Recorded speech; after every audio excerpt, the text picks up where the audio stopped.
জান্নাত, যাকে আল্লাহ তাআলা তার প্রিয় বান্দাদের জন্য প্রস্তুত করে রেখেছেন, যেখানে কোনো দুঃখ নেই, কোনো কষ্ট নেই, নেই কোনো ভয় বা দুশ্চিন্তা। যেদিন জান্নাতের দরজাগুলো খুলে যাবে, ফিরিস্তারা বলবেন, দেন তোমাদের প্রতি শান্তি বর্ষিত হোক, তোমরা কতই না সুন্দর কাজ করেছিলে। জান্নাত এমন বাগান যেখানে নদী প্রবাহিত হয় পানি, দুধ, মধু ও নির্মল পানীয়ের, যেগুলোর স্বাদ কখনো পরিবর্তন হবে না। জান্নাতে প্রত্যেক মুমিনের জন্য আছে প্রাসাদ, স্বর্ণ, রৌপ্য ও নূরের ইট দিয়ে তৈরি, যার সৌন্দর্য কল্পনারও অতীত। সেখানে ফলমূল তোমার কাছে নিজে থেকে নেমে আসবে, যা ইচ্ছা করবে তোমার সামনে হাজির হয়ে যাবে। জান্নাতে নেই মৃত্যুর ভয়, নেই রোগব্যাধি, নেই ক্লান্তি।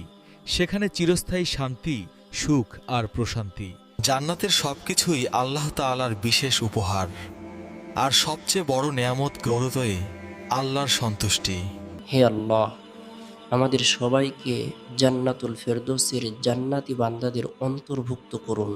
আমিন।